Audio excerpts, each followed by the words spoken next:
Helldivers, we have a new king. The Quasar cannon has claimed the throne, but I'm afraid it won't last for long. The Quasar cannon is easily the best support weapon now, and it's even better than the pre-nerf railgun. And some of y'all might say, what about the arc thrower? Don't make me laugh. It wasn't even close. Especially with the recent patch that just happened, it just dropped even further now. So what is the queso cannon capable of? Well, for starters, you only get one shot, after which it has to recharge and cool down. It takes about 3 seconds to charge and about 10 seconds to cool down after firing. This does not change depending on the planet's temperature. Here's the cannon on a normal, hot, and cold planet.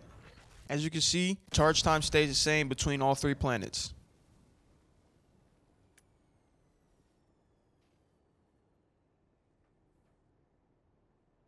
Oh, what's this? A little misinformation spreading, are we? No, not really. This could be accredited to 2 things. Either I messed up, or hot planets affected by 1 frame. I don't know about you, but I'm going with hot planets affected by 1 frame. The great thing is, you can get around this by holding the trigger while it's on cooldown to instantly start your charge again, basically limiting the amount of frames that you lose from being on a hot planet. Also, because of yesterday's update, the railgun and the cannon both now have extra charge meters, and the last charge meter is inside the weapon wheel. Upon opening this, you'll see that the only thing here is the battery.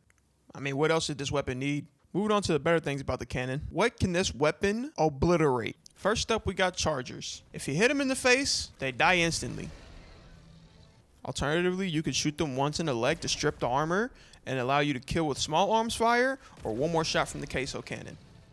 Lastly, you can shoot it twice in the sack. Now, I don't recommend this because it doesn't outright kill it, but instead puts it into bleed out state. This clip is sped up by 200%, and it still took the charger 12 seconds to die. In game, it would be 25 seconds, meaning it is still possible for it to kill you.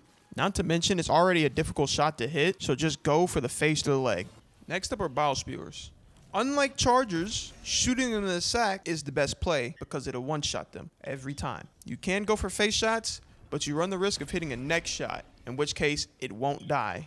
Moving on to the bots, you got Devastators and Striders. For the Striders, and the Rocket and regular Devastator, 1-shot torso, all of them die. But with the Shield Devastator, if you shoot him in his shield, he will shrug it off and gun you down. Do not shoot his shield with this because he can take up to 3 shots, the third being the one that kills him. So that means in your 20-second downtime for the first 2 shots, you can get gunned down. Against Hulks, you want to aim for their eye. This shot's not an easy shot to hit, but if you do hit it, you'll one-shot. Otherwise, 1 more shot to the body and it'll die. Being behind them to see their heatsink doesn't change much in terms of damage. You're still going to take 2 shots. If you come across the AA tank, shoot it in this turret and it'll die instantly. If you shoot it in the shield, it's just like a shield devastator. It'll eat it and gun you down. Now, since I was soloing this, I don't know if shooting it in its heatsink once will kill it or not because I'm not able to get behind it. Moving out of the 1-shot category, we got Bile Titans. Now, Bile Titans are fairly easy to kill if you can hit your shots, with it requiring only 2 shots to the face and it exploding. But there has been a couple of times where I've shot this motherfucker twice and it still required a 3rd, 4th, and 5th shot. I don't know if it was a bug, just wanted to point that out. For Annihilator tanks, 2 shots from any side will kill it. If you hit it in the heat sink, if you have the Scorcher, 1 shot from that will also kill it if you hit it in the heat sink. The same thing could be applied to cannon turrets as I'm sure they share the same health. The cannon is also able to take out airships if you hit it in the engine.